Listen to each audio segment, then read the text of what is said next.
Alors, un article assez long mais assez intéressant concernant Tesla qui consomme plus de lithium que Renault, BYD, Volkswagen et Audi réunis.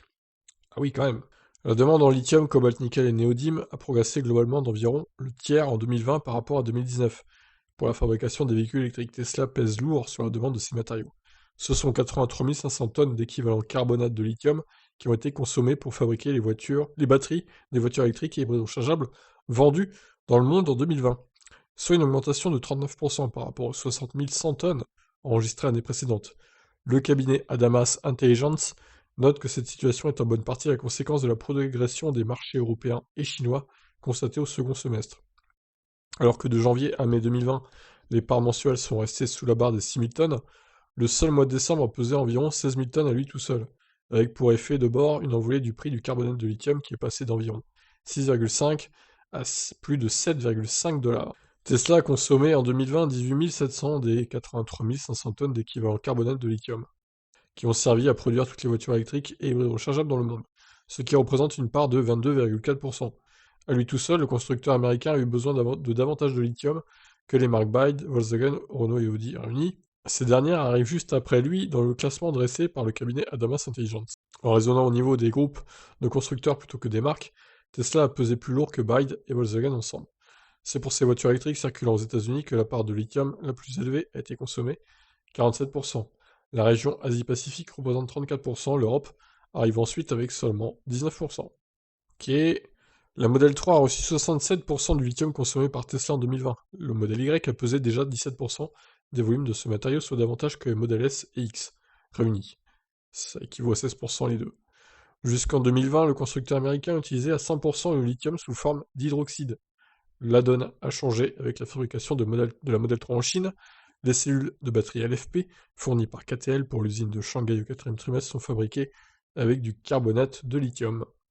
À l'année au niveau mondial, ce nouveau produit pour Tesla compte pour 16% dans ses chiffres.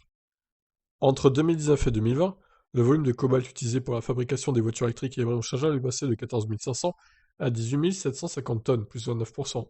Du fait des disparités en matière de demande mensuelle, le prix du kilo pour son sulfate a oscillé entre 6 $ avril 2020 et plus de 8,5 $ en décembre. 5 groupes de constructeurs étaient destinataires à 49% du cobalt intégré dans les véhicules nouvellement lancés sur la route l'année dernière.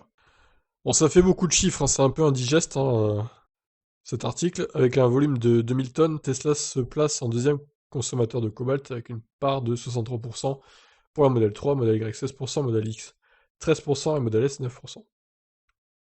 En 2020, le groupe Volkswagen a consommé 3000 tonnes de cobalt, soit 50% de plus que Tesla. Ce volume s'est réparti entre ses marques Volkswagen 42%, Audi 35%, Porsche 15% et les autres combinés dont Seat et Skoda 8%. Dans le tableau proposé par Damas Intelligence, le groupe Hyundai Kia occupe la troisième position avec environ 1800 tonnes, avec des parts respectives de 57% pour la marque Hyundai, 42% pour Kia. Il reste environ 2% pour les co-entreprises créées en Chine. Avec Mercedes et Smart, le groupe Daimler pèse un peu plus de 1200 tonnes de cobalt. Le nouveau groupe Stellantis ferme le top 5 avec près de 1100 tonnes de cobalt intégrées dans les batteries des Peugeot, Opel, Vauxhall, Citroën DS, Fiat, Chrysler Jeep et autres véhicules électriques de fabrication chinoise en joint venture. Allez, dernier paragraphe avant la fin, c'est un peu long. Utilisés respectivement pour construire les batteries et les moteurs embarqués dans les véhicules électriques et rechargeables, le nickel et le néodyme suivent les tendances du cobalt et du lithium concernant leur courbe des prix et des volumes utilisés. Les besoins en nickel sont passés en 2020 de 61 100 à 80 700 tonnes, plus 32% sur la même période. La consommation en néodyme pour les moteurs des véhicules électrifiés a même progressé de 35% en volume, 6600 tonnes en 2020 contre 4900 en 2019. Au cours de l'année dernière, les prix du kilogramme d'oxyde de néodyme ont oscillé entre moins de 40 $ et pas loin de 65 $. C'est le signe que la disponibilité de ce matériau est critique. Mais au fait, le néodyme, ce n'est pas un souci pour Tesla qui n'en veut pas dans les moteurs de ses véhicules électriques. Je pense qu'il manque un point d'interrogation à la fin de cet article. Bon voilà, ça fait beaucoup de chiffres à digérer là.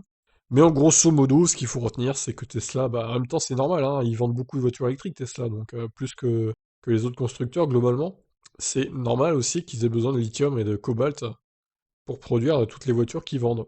Voilà, bon bah je vous laisse conclure vous-même suite à ces chiffres de cet article. Allez, je vous laisse, ciao.